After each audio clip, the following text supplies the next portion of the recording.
आप रेमंड का सूट पहनिए, ये रेमंड का सूट है, ठीक है, रेमंड का देखिए, रेमंड का सूट पहनिए, लेकिन रेमंड कंपनी के 12,000 करोड़ के मालिक विजय पथ सिंघानिया मत बनिए।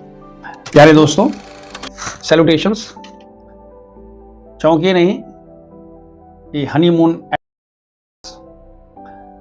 देखिए, अगर होने वाले हैं या हो चुके हैं तो आपके जीवन में एक हनीमून तो बनता ही है।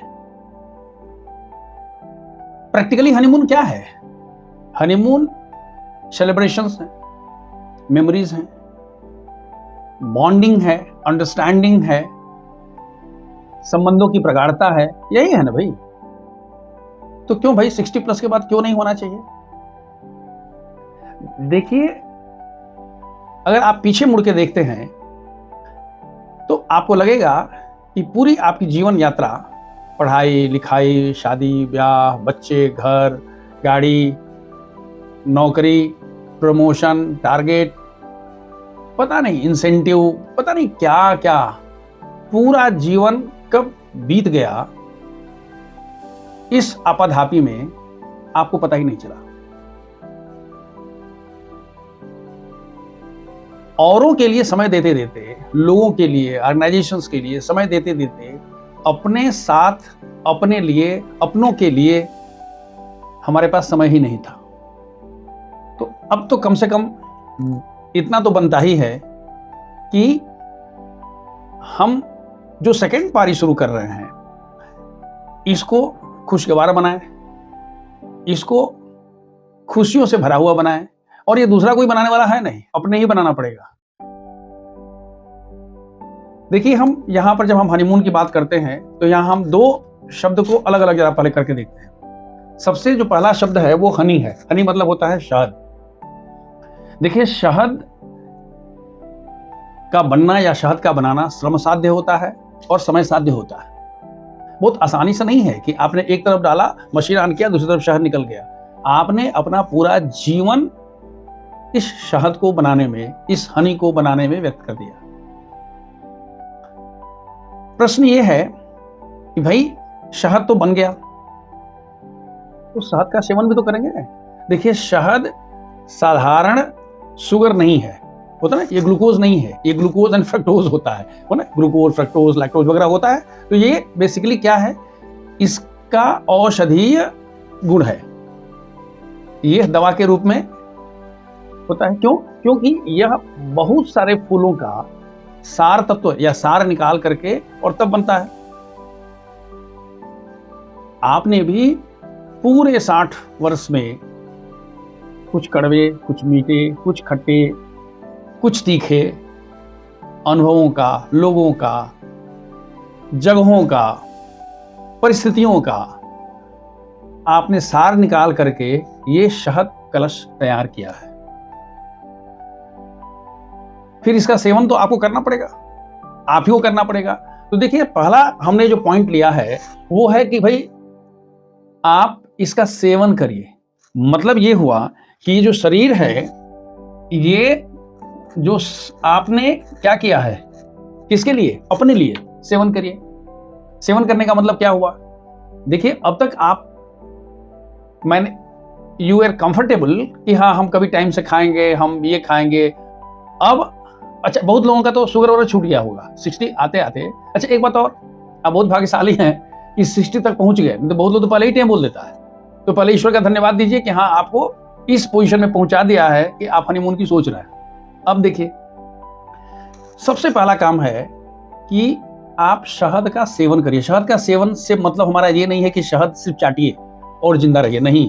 शहद का सेवन करने का मतलब ये हुआ कि अपना ध्यान रखिए, अपने खाने का, पीने का, अपने एक्सरसाइज का, जो भी आपको करना है। इसका मतलब पहले वाला हिसाब किताब नहीं चलेगा। मतलब पहले जैसे कुछ भी खा लिया, है ना, तीखा, खट्टा, तला, भुना, अब उस पर थोड़ा सा, यानी जीव देवी को थोड़ा सा इनको कंट्रोल में रखिए।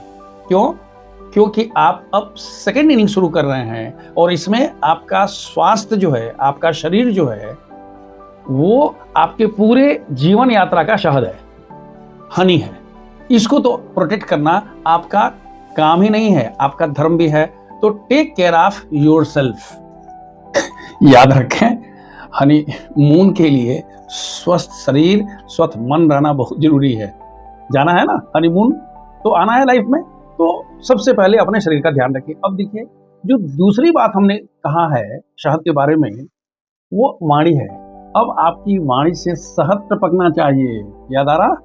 क्योंकि देखिए, अब आपके पास पद, प्रतिष्ठा, अहंकार, अकड़, ठसक, ये सब खत्म। अब न आप किसी का कुछ बना सकते हैं और न आप किसी का कुछ बिगाड़ सकते हैं। जब आप, अच्छा, इसको एक्सेप्ट करना बहुत मुश्किल होता है।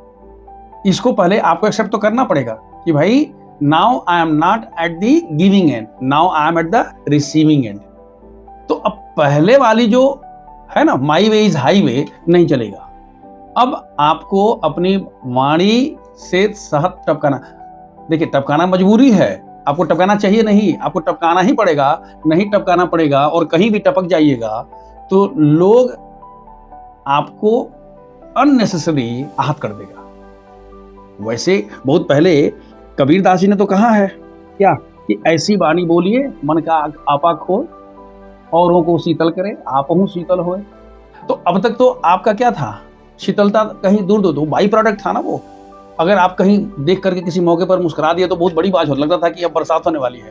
अब तो ऐसा नहीं होगा, अब आपको मुस्कुराना ही पड़ेगा। अब आपको अपनी वाणी में मधुरता लाना ही पड़ेगा, नहीं तो आपका जीवन बहुत कष्टसाध्य हो जाएगा। दूसरी बात, हनीमून पर जाना है ना, तो हनीमून पर जाने के लिए अगर वाणी में क्या रहेगा, कर्कशता रहेगी, तो कहीं भी जाएंगे वहीं जुतम बाजार शुरू हो जाएगा। इसलिए वाणी में क्या, शहद घोलिए। जो तीसरी बात ये है, वो है शहद कलश का। शहद कलश क्या है? एक्चुअली शहद क्या है? वो तो भाई अमृत है ना, सार जिसको बोलते हैं, क्या है वो? अमृत कलश है, शहद कलश है। आपने पूरे जीवन दौड़ के, मेहनत करके, ओवर टाइम करके, एक्स्ट्रा टाइम दे करके आपने क्या किया? आपने कुछ इकट्ठा किया है। किसके रूप में?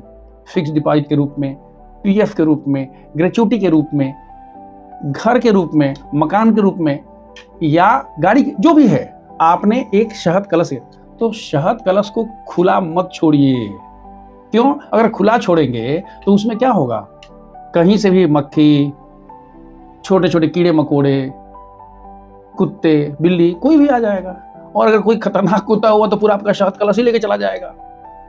तात्पर्य ये कि अपने शहद कलश की सुरक्षा करिए, खुला मत छोड़िए, ध्यान रखिए। देखिए, आप रेमंड का सूट पहनिए, ये रेमंड का सूट है, ठीक है, रेमंड का, देखिए रेमंड का सूट पहनिए, लेकिन रेमंड कंपनी के 12,000 करोड़ के मालिक विजय पथ सिंघानिया मत बनिए। जो प्रेस और मीडिया की रिपोर्ट है, क्या किया, जब वो सुपर सीनियर हो गए, यानी जब 75 ईयर्स के हो गए थे, तो विजय पथ सिंघानिया जी ने क्या किया, अपनी पूरी सब कुछ किसको दे दिया? गौतम सिंघानिया जी को दे दिया, अपने पुत्र को दे दिया। और आज स्थिति ये है, हम कमेंट नहीं करना चाहते हैं, लेकिन हम सिर्फ शहद कलश की बात कर रहे हैं। आज स्थिति ये है कि विजय पथ सिंघानिया जी भाड़े के मकान में रहते हैं, पाई पाई के लिए मोहताज हैं, पैदल चलते हैं। सोच के देखिए। तो भैया, अपना जो शहद कलश है अपने पास रखिए, प्रोटेक्ट करिए। जीते जी किसी को सौंपने की जरूरत नहीं है। हाँ, ऐसी व्यवस्था कर दीजिए कि आपके नहीं रहने के बाद जिसको आप चाहते हैं उसको देते हैं। हाँ, कभी कभी अगर किसी को दवाई वगैरह की जरूरत पड़ती है तो थोड़ा सीसी वगैरह में दे दीजिए, लेकिन पूरा का पूरा कलश उठा के मत दीजिए। मुझे लग रहा है कि हम आप तक पहुंच रहे होंगे।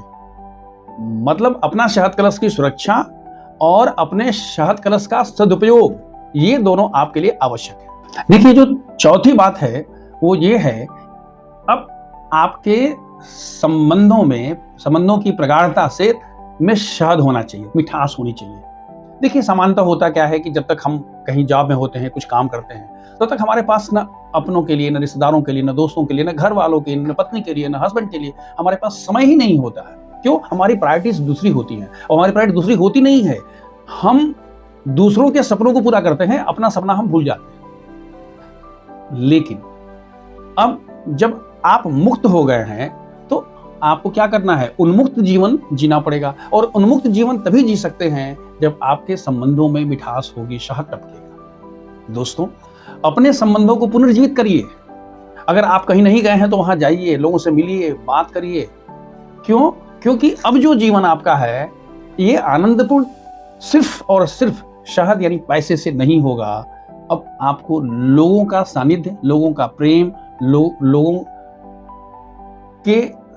का साथ, माने साथ, सहयोग, प्रेम, ये सब चाहिए, तब आपका जीवन आनंदमय होगा। तो संबंधों को प्रगाढ़ बनाइए, पुनर्जीवित करिए और आनंद में रहिए। अब अच्छा, एक बात और है, अगर बाई चांस संबंधों को प्रगाढ़ नहीं बनाइएगा तो हनीमून कैसे बनाइएगा? भाई मान लीजिए रोज झगड़ा तू मैं कर रहे हैं तो हनीमून तो नहीं हो सकता है। तो फिर वही आपको ले कहता हूं, अगर हनीमून की बात सोचनी है तो पहले संबंधों को क्या बनाइए? संबंध को प्रगाढ़ बनाइए। हम एक दूसरे के लिए वाली स्थिति में अपने आप को लाइए। अब हम बात करते हैं चंद्रमा की या चांद की या मून की। देखिए, चांद से हमको 3 चीजें सीखने को मिलती हैं। एक तो है शीतलता, दूसरी है सुंदरता और तीसरी है दिव्यता। तात्पर्य ये कि अब अपना माथा ठंडा रखिए। अब सूर्य की तपिश आपके अंदर नहीं रह सकती, अगर है तो आपको कोशिश करनी ही पड़ेगी कि अब आपका माथा ठंडा रहे, पहले वाला नहीं चलेगा। क्यों? क्योंकि पहले आप ड्राइविंग सीट पर थे, लोग पीछे थे, बीवी बच्चे घर वाले सब पीछे थे, आप दाता थे, आप पालक थे। You are at the giving end, but now you are going to be at receiving end. आपका ईगो जितना बड़ा हो, अहंकार जितना बड़ा हो, बट द फैक्ट इज कि नाउ अब बच्चे भी बड़े बड़े हो गए, उनकी अपनी दुनिया हो रही है, तो अब वो ड्राइविंग सीट पर आ गए। तो आपको क्या करना पड़ेगा? पहला है माथा को ठंडा रखना। दूसरा ये है कि सुंदरता। सुंदरता मतलब क्या हुआ जी? है ना, चांद जैसे चेहरे पर विद्या सितारा, है ना, चांद जैसे मुखड़े पर विद्या सितारा, वो तो है। लेकिन चांद की एक सबसे बड़ी तारीफ क्या होती है कि चांद परिस्थितियों के अनुसार अपने शेप को बदल देता है। कभी छोटा हो जाता है, कभी बड़ा हो जाता है, और देखता है कि बहुत कड़ी धूप हो गई, सूर्य अपने एक्चुअल फॉर्म में आ गया, तो कहीं छिप जाता है। फिर जब कुछ ठंडा होता है फिर बाहर निकल आता है। वही आपको भी करना पड़ेगा। अब अगर माहौल, घर वाले, अपने बच्चे, अब अगर ऐसी सिचुएशन आती है तो आपको चीजों के साथ एडेप्ट भी करना पड़ेगा और एडजस्ट भी करना पड़ेगा।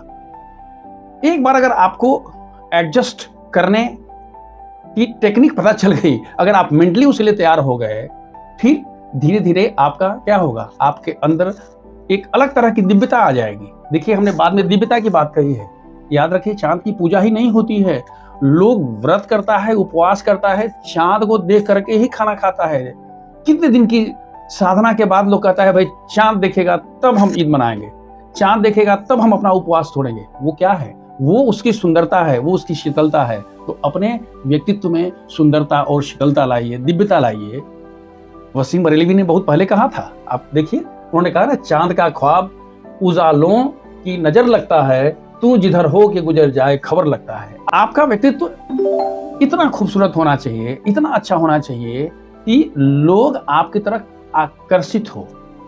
अब आपको देख करके लोगों को भागना नहीं चाहिए, भाई लो फिर आ गया ये, फिर तो है। मतलब आपको लकड़बग्घा नहीं बनना है।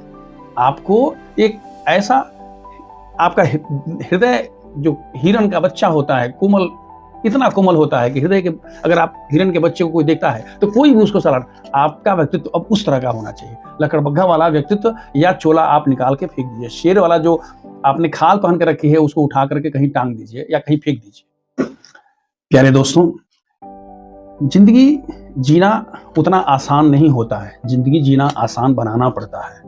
और वो कैसे होगा? कुछ सब्र करके, कुछ बर्दाश्त करके, कुछ सब्र करके, कुछ बर्दाश्त करके, और बहुत कुछ नजरअंदाज करके। अब छोटी छोटी चीजों को छोड़ना सीखिए, छोटी छोटी चीजों को नजरअंदाज करना सीखिए। तभी आपके अंदर, आपके व्यक्तित्व में वो सुंदरता आएगी। तभी लोग आपसे खुश होगा, आपका सानिध्य चाहेगा, और आप खुद आनंदित होंगे। जब unless you become the fountain of love, compassion and happiness, no one will come to you. So become the fountain of what? Love, compassion, sacrifice and what not. अब जरूर आप सोच रहे होंगे कि भाई हनीमून का क्या हुआ?